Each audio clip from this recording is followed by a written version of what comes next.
Forget gurus. Forget anyone claiming to be an online business expert without going through the challenges of entrepreneurship themselves. The Real Money, Real Business podcast is here to prove the best insights in online business comes from your fellow online business builders. We dig into stories of entrepreneurs selling their business on the Empire Flippers marketplace so that you can learn how they made their business profitable, how they overcame obstacles, and what lessons they learned in their online journey. If you want to take your business and your knowledge to the next level, you've come to the right podcast. Let's get started.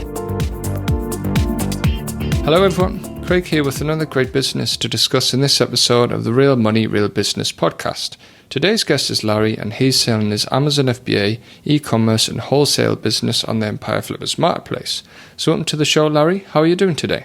I'm doing great. Hopefully a great interview, and I appreciate your time as well. Yeah, we appreciate you taking the time to do this, and we're looking forward to learning more about your business. But before we dive in, let's go over a brief summary of the business. It's an Amazon FBA, e-commerce and wholesale business in the children, agriculture and occasions and gifts niches, created in February 2007. The average monthly revenue for the business is $49,913, and it makes an average of $16,632 net profit each month. For everyone listening, you can visit empireflippers.com/marketplace and search for listing 52798 to learn more about the business, or you can unlock this listing to start your due diligence if you're interested in purchasing this asset. So now that I've given a general overview of the business, let's have a look at what's included in the sale. We have the Amazon Seller Central account with 25 SKUs, a primary domain including all site content and files, 48 additional domains used as 301 redirects, a trademark, supplier relationships, and social media accounts for Facebook, Twitter, Instagram, and YouTube. And it's also important to note the inventory is not normally included in the list price, but further details can be provided to active buyers. Okay, Larry, now let's hear from you. Can you tell us a little about your background in building and running online businesses? Sure, Craig. So to start off, in my early 20s, I was in the music business, so to speak, or trying to be in the music business. I actually came out with a novelty disco song that I co-wrote. And after getting a lot of compliments but little money, I decided I might want to get into something like sales, where I could kind of make my own destiny. So I learned about this company called MCI that was, at the time, breaking up the phone company. And that was, I guess, my start in sales. Later on, I started to work for a company that did imprinted promotional items like personalized calendars and mugs and pens. And besides selling, I was also like kind of listening and learning how they marketed their products. And at some point, I figured out a product, a paper product that I thought would do well. And I even was able to get a patent and a trademark in that.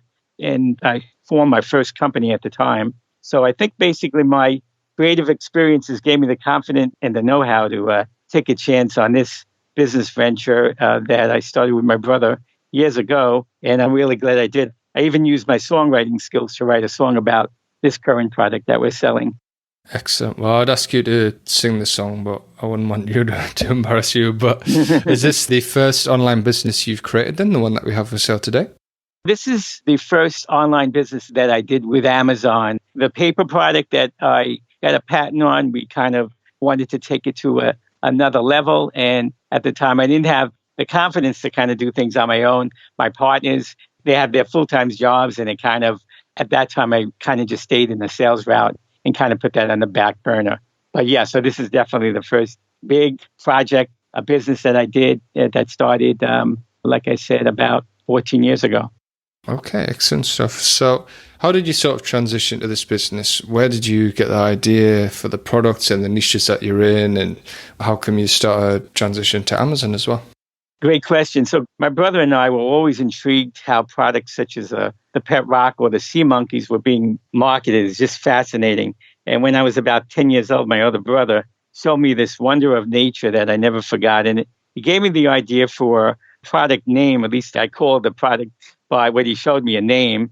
And it kind of, I was only 10 years old. Nothing much happened. But about 14 years ago, my brother reminded me of that potential product idea that I had when I was a kid. And I was so excited about just the thought of, hey, maybe I could do it now with the internet starting to become viable. And I'm glad I did. Yeah, I'm sure a lot of people can resonate with that story. Certainly entrepreneurial sort of spirit connects you to the child and all of us. But hey, man, pet rock is a good pet. It's easy to look after, I guess. Okay, so you transitioned Amazon to sort of do your own business and things. So I noticed that your business earns from Amazon, e-commerce, and wholesale. Could you tell us a little about the structure of your business and how it earns through those avenues? Sure. I mean, the bulk of the money is made directly from FBA. I would say people buy our fun educational products for everything from birthday parties, corporate events, as well as for all the major holidays and occasions. But we also get orders from wholesale catalogs. In fact, that was one of the original ways that we started to make money, because I read somewhere that they said if you can get your product in a catalog, that it's like Amazon. It's a place people go to and the catalog companies will keep on ordering. And some of them have been ordering for us since the beginning. So it's quite unbelievable. We don't have to call them and they just kind of send us the orders. So we get orders from those as well as some other online stores. Schools are constantly contacting us directly on our website, and also museum gift shops. We're in a couple of those as well. And this is something that we just kind of touched the surface that the new owner could definitely take to a whole new level. Absolutely. Yeah, that's really interesting fact about where you get your revenue from multiple sources, which is you always preach that at Empire Flippers to diversify your revenue. So it sounds like you've got a good business. So how come you're selling it at this point? Well, it's a good question. It's something that I'm still very excited about. So I know I could, in a sense, take it to another level, but I would have to start to hire a team of people. And I just turned 62, so I'm kind of at the point where I'm considering retirement. So I feel that I know that a buyer with a team of people and more resources can easily 5 or 10 times this business much faster than I could possibly do myself. I mean, it was basically me and my brother worked part-time, started from scratch. So we built this amazing foundation, and it's something that someone could jump on now. And I believe it could be a household name, just like the Sea Monkeys and the Pet Rock were in the 60s. And I may retire. I expect that whoever takes over the company is going to do very well. The other part of me says, well, maybe I'll retire, but I'll go on and do some of my other, as an inventor, I'm always coming up with different unrelated ideas to this business. But I have a few ideas in the back of my head that I might sell a business and start something new. So that's another thought. Absolutely, yeah. And doing the sale, the capital gives you the opportunity to do that as well. So I'm looking to your listing page. I'm looking at your sort of supply chains, and you've got majority of your inventory stored in a warehouse in New York. Can you just tell us a bit about your supply chain setup?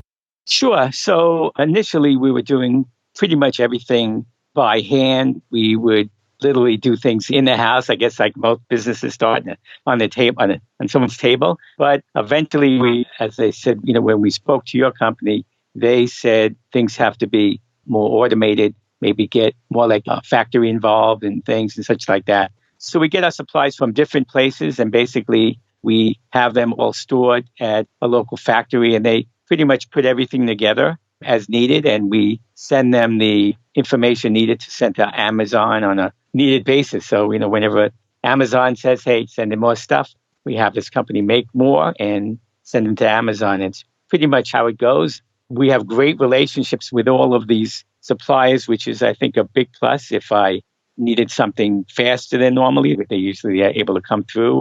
And it's something that we've been paying our bills on time. So we have a great relationship that it's really helpful, I think, with any kind of business. Absolutely, yeah. It's good to know that you've got those solid supplier relationships that a buyer can come in and sort of make the most of that. It definitely offers more security. Is there anything you've learned from this business that you will apply to another business? I think there's a lot of things that I learned.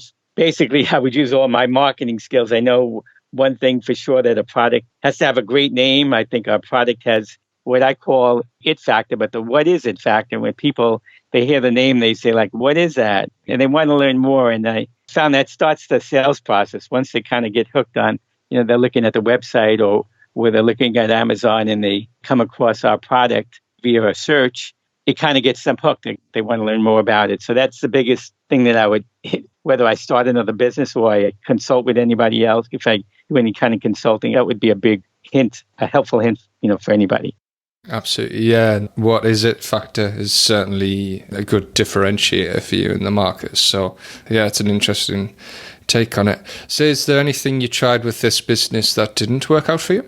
Yeah, I think initially we started doing some print ads in some local papers, and without pictures at it, we just kind of tried to get their attention by just having a cool heading. But it wasn't effective. We realized right away, hey, this is a product that is visual. People have to see it. At least if they don't see a video, I mean, we do have videos on Amazon. If they don't see a video, initially we were selling it without the video on Amazon, but it had to have at least a good, clear image as well as a great description and heading. And that was enough. And the video is just kind of like, wow, we can add videos, and that would kind of open up the door for us. Yeah, so that's really something that we learned right away, is that it's a very visual product, and any way it can be shown, whether it's on Instagram or YouTube, that's the way to really make it grow. Absolutely. Yeah, it makes sense. If it's a curiosity product that needs a bit of explaining, that it would require some visual content to make it sort of clear what it is, I guess. Yeah, that makes a lot of sense. So you mentioned that you do created video content. Have you been using those in video ads? What sort of things do you do for marketing for this business? Yes, for the most part, we do most of our ads are done on Amazon. However, a lot of people have kind of passed the product around, so to speak. They have videos on YouTube of people, opening up the kit and showing it to their friends or have you. There's videos and pictures, lots of pictures on Instagram. So although we do a lot of the marketing, a lot of it's kind of done by other people, and most of which we don't pay on occasion. We'll have people do different creatives as far as making the videos, but as far as marketing it, it's pretty much done at this point on Amazon. But that's a big kind of a space where someone could take this and say, okay, I'm going to be marketing it all over YouTube and Instagram and stuff like that. We did one commercial. We had one commercial done years ago, and we have actually but close to 2 million views now. So that's just a hint of what can be done with videos and Instagram and all that social media stuff. Was that a video on Instagram that you got the 2 million views? It was actually a video on YouTube. Okay. And I guess that YouTube account will be included in the sale. Yeah, we've got that listed asset. Yeah, we want to make the new owners, as successful as possible. So we have a lot of creative, whether it's videos or images, and that's all part of the business that, we'd want to, for sure pass on. Yeah, and that leads me nicely into my next question. Actually, we've talked a lot of good, strong foundations this business has. So what do you think are the major opportunities for growth? That's a good question. I think the opportunities for growth are up to the buyer's imagination. But for starters, the product can be highlighted in every classroom or promoted on QVC or as a great infomercial. I think there's also plenty of room at Amazon. Anyone that has a good handle on Amazon can definitely take this to a much higher level. I think if we would continue the business, I would upgrade our website. And right now we have about 42 domains that can be marketed to increase the awareness of the product that are already connected to the main domain. So each one of them people could be searching for these different domain names, and they'll all connect to our main website. But that's something that can be definitely taken to a much higher level. Absolutely, yeah. It sounds like there's some certainly interesting opportunities for growth with this business. As for the day-to-day work, what type of work do you do on this site for maintenance? Well, most of our energy is poured into Amazon. So I think the website definitely has potential for much more growth.